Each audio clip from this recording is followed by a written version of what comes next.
Welcome to Fort Yarn & Co. Today we'll begin with the basics to get you started on your knitting project. When you start your knitting, find the tail of your yarn from the center of your ball. We're going to start our project with a slip knot. Depending on the method that you cast on with, it will depend where the slip knot goes. For this, we're going to start with a double cable cast on. So I'm going to show you how to do a slip knot for that at the beginning of the work here. Wrap the yarn around your fingers, take through the loop and pull the yarn. You'll see when you put this on your needle,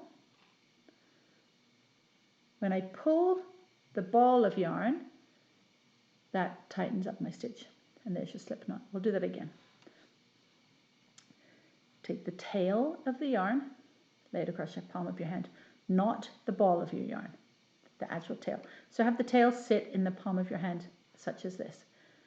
Go nice and slowly. Round your fingers, then take the ball of yarn up through the loop. Then pull on the two sides and pull back with the ball, and you'll see. Then we pop our needle in and we have our first stitch. Once we have our slip knot on our left-handed needle, we slide it up towards the tip of the needle. Insert our right-handed needle in through the stitch, such as this. Now take your right hand, take the yarn, using your index finger, wrap around the lower needle. Now, not wrapping this way, we're wrapping under and over when you come back. So now the yarn is in between the two needles, between the lower and the upper needle. Using your left index finger, put your finger on the tip of the needle. Push towards you. Now, as you come towards you, tip towards you so that the stitch now, you can see right there, can be pulled through by loosening up on the lower one here. Now, gently bring your left-handed needle around, slide through, slide the right-hand needle out. This is now your first stitch. In order to do our second stitch and all subsequent stitches, we'll do the following process to wrap. Take your right-handed needle. This is a double cable cast on, so we're going through between the stitches. We're not going into the front of the stitch or the back of the stitch, we're going between. So when you put your needle in from right to left, you'll see the entire stitch there. Again, now we take our right hand, wrap under and over. Take our left index finger, put it on the tip. Bring it through, pull towards us by loosening up a little bit. Now, hold it there. Take the left needle, come around the front and hook that onto that needle. This creates a little bit of a twist in our stitch. Then we put the needle in like that and give it a little snug. What we've done by doing this is we've created a perfect tension. You'll see too that this is between the stitch. I've inserted the needle in between the stitch, not into the front, but right between the two. And by cinching there, this needle has prevented it from getting too tight. In order to carry on, we'll just carry on as we were going in order to complete our cast on. So here our first slip knot is considered stitch number 1. So now I have 3 stitches on the needle. The first one is at a little bit of a slope, don't worry about that. So go in right between the 2 stitches, wrap around, come through, wrap around, slide off, needle in. I'll do this now quite fast and you can see. You can get a lot of cast on stitches on your needles. I'll show you again slowly. Go in, cinch up with your right hand, under and over, through, loosen up, left one, under. Cinch up, wrap around, come through, left needle goes round and hooks the yarn. Cinch up, wrap around, come through, left needle over and through, right needle out, right needle back in between the stitches. Now this cast on, the reason I'm showing you this one first, this is my go-to cast on for most things. However, it is not the solution for all garments and projects. This is not a stretchy cast on. This is a firm cast on, gives you a nice edge. If you're making a blanket, this is not the cast on you would want to use. If you're making a garment, a sweater for a child or for yourself, this is most definitely the cast on to use. It's my favorite, it's my go-to. This one gives you a really nice edge. You'll see by looking at that, you can see the edge there. Gives you a nice firm edge. And you'll see when we go further in the videos, you'll see this edge on garments, and I'll show you the difference between this one and other edges, and you'll be able to see why this is my preferred one for garments and so forth.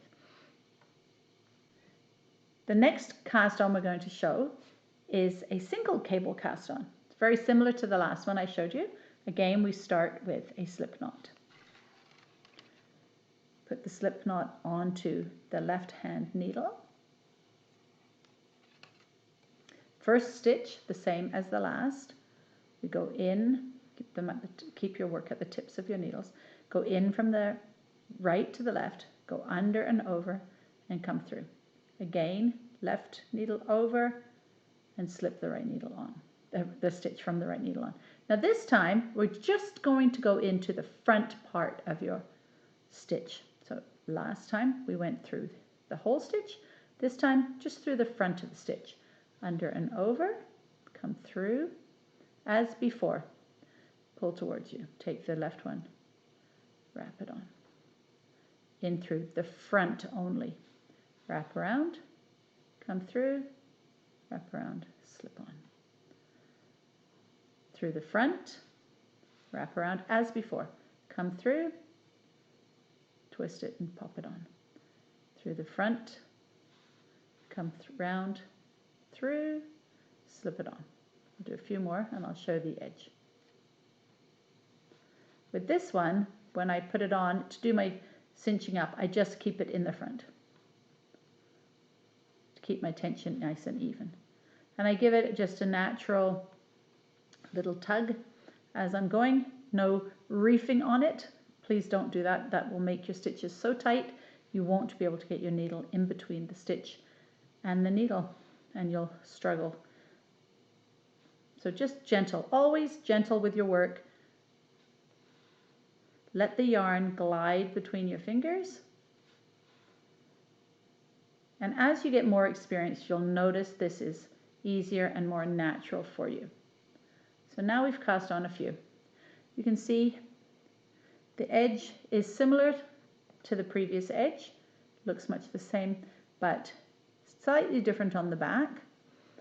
And it gives you a firm edge. It's not quite as firm.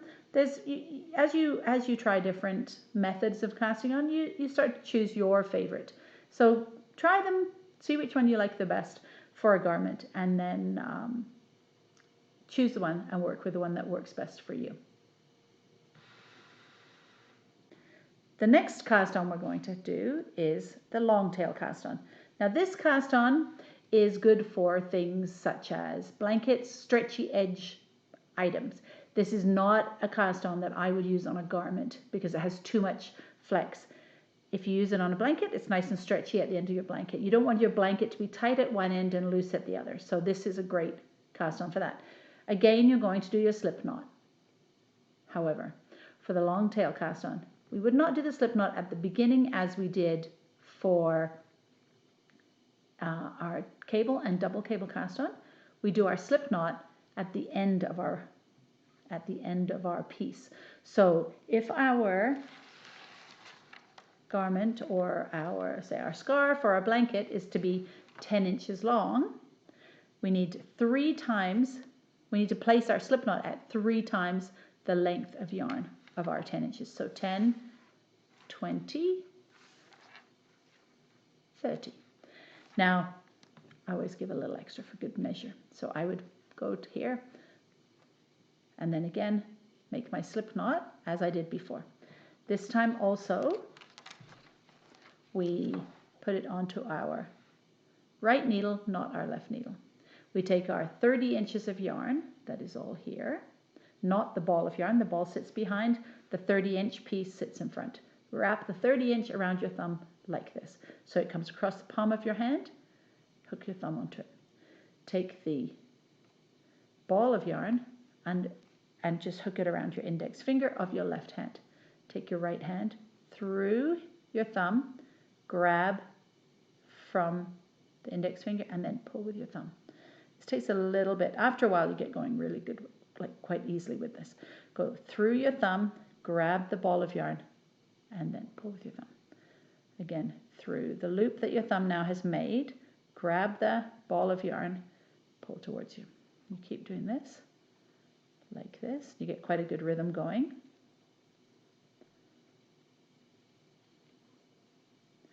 And before you know it, you have used up your long tail. You'd count however many stitches they say. You should have a little left over if you use my method. A lot of people just guess, and so if you have, say you're making a blanket with 160 or 360 stitches, you can imagine how frustrating it would be to not have measured your tail and you get 340 stitches on your needle and you're out of a tail. You have to start all over again. So it's always 3 times plus some for good measure. So just keep going like whoops. Again, around through the thumb, grab from the finger. There you go. And you keep going like this. And you'll see as I go here, I'll show you how the tail. So the tail is the piece that's going around twice. The ball of yarn, whoops, getting bunched up.